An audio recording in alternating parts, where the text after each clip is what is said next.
அஸ்ஸலாமு அலைக்கும் ரஹ்மத்துல்லாஹி வபரகாத்துஹு. அல்ஹம்துலில்லாஹ்.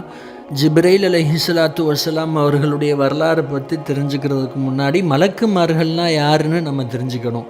மலக்குமார்கள் அல்லாஹ்வுடைய படைப்பினத்திலேயே ஒரு தனித்துவமான ஒரு படைப்பு. அல்லாஹ் அவங்கள ஒளி மூலமாக படைத்தான். இந்த மலக்குமார்களுக்கு அவங்க சிஸ்டத்திலேயே அந்த பாவம் பண்ணுற ஒன்று கிடையவே கிடையாது. அதாவது அவங்க எப்போவுமே பாவம் பண்ணவே மாட்டாங்க.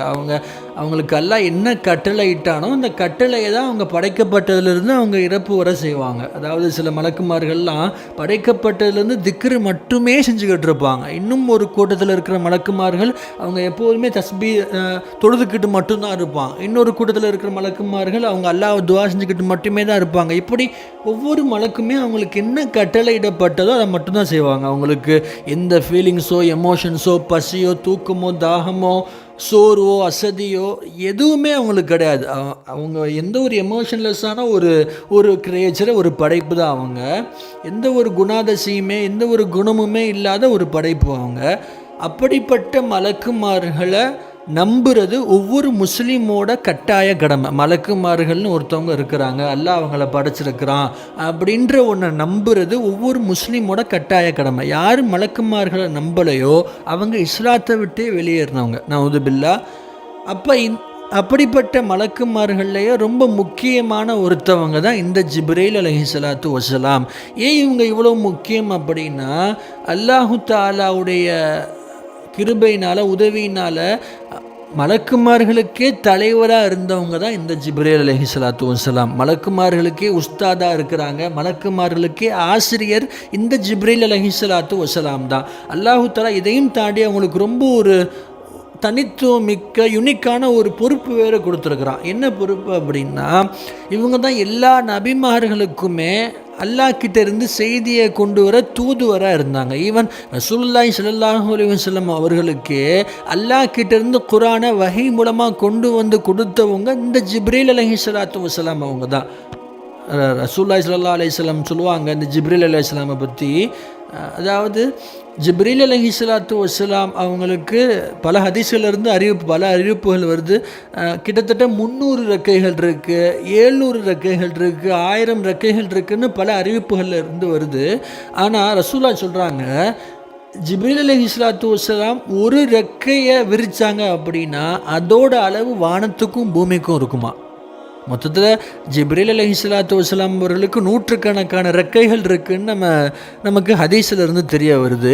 இதில் ஒரு ரெக்கையோட அளவே இப்படி வானத்துக்கும் பூமிக்கும் இருக்குது அப்படின்னா அவங்க மொத்த ரெக்கையும் விரித்தாங்க அப்படின்னா அவங்களோட உருவம் எவ்வளோ ஒரு பிரம்மாண்டமாக இருக்கும்.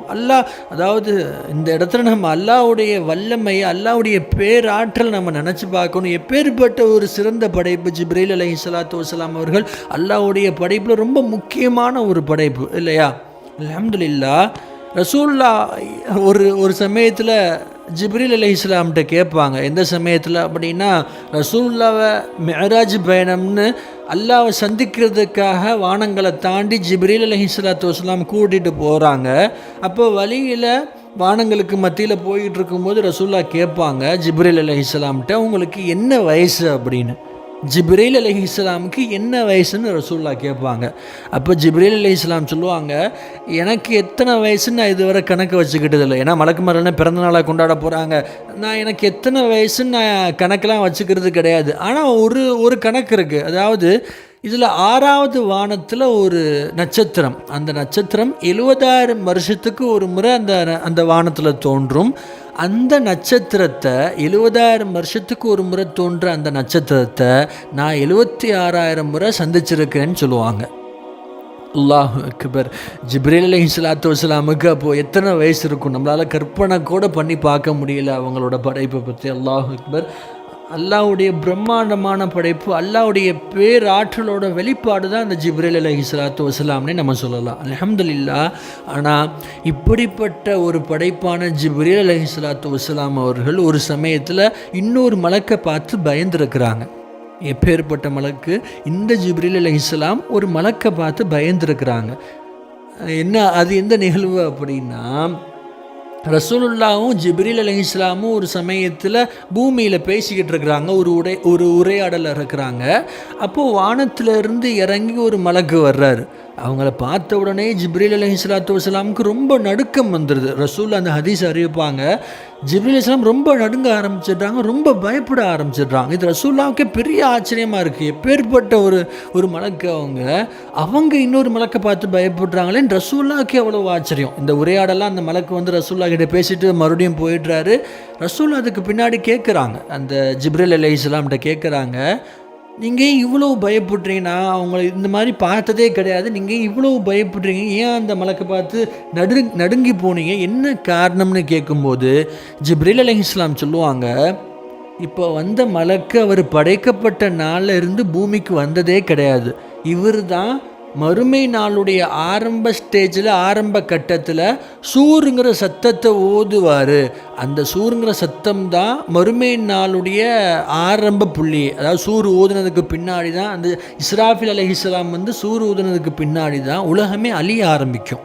அப்போ அப்படிப்பட்ட மலக்கு இன்றைக்கி இறங்கி வரும்போது நிச்சயமாக இன்றைக்கி உலகம் அழிய போகுதுன்னு நான் நம்பிட்டேன், அதனால தானே அவ்வளோ பயந்தேன்னு சொல்லுவாங்க ஜிப்ரீல் அலைஹிஸ்ஸலாத்து வஸ்ஸலாம். அல்லாஹ் அக்பர். கொஞ்சம் யோசிச்சு பாருங்களேன். அதாவது ஜிப்ரீல் அலைஹிஸ்ஸலாமுடைய கிரியேச்சர்லேயே பாவம்ன்ற ஒன்று கிடையாது. அவங்க அதுக்கு முன்னாடி பாவம் செஞ்சதும் கிடையாது, அதற்கு பின்னாடி பாவம் செய்ய போகிறதும் கிடையாது. அப்படிப்பட்ட ஒரு மலக்கு, அல்லாஹ் கிட்ட மிகச்சிறந்த அந்தஸ்தில் இருக்கிற ஒரு மலக்கு. அவங்க மறுமை நாளில் நம்ம நிலைமை எப்படி இருக்குமோன்னு நினச்சி பயந்துருக்கிறாங்க. மறுமை நாளை நினச்சி அப்படிப்பட்ட ஒரு மலக்கு பயந்துருக்கிறாங்க.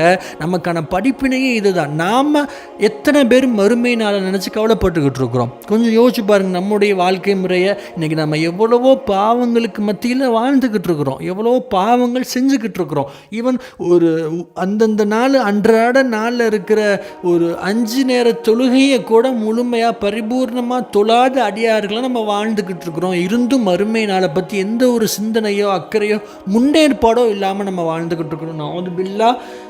ஹஸரத் ஜிப்ரீல் அலைஹிஸ்ஸலாத்து வஸ்ஸலாம் அவர்களை முன்மாதிரியாக வைத்து மறுமை நாளுக்கான முன்னேற்பாடுகளை நம்ம செய்வோம் இன்ஷா அல்லாஹ்.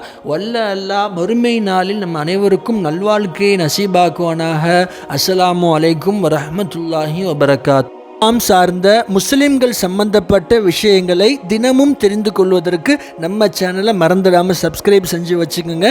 மற்ற முஸ்லிம்களுக்கும் நம்ம சேனலை ஷேர் பண்ணுங்கள். வல்ல அல்லாஹ் நம்ம அனைவரையும் கபூல் செய்வானாக. ஆமீன்.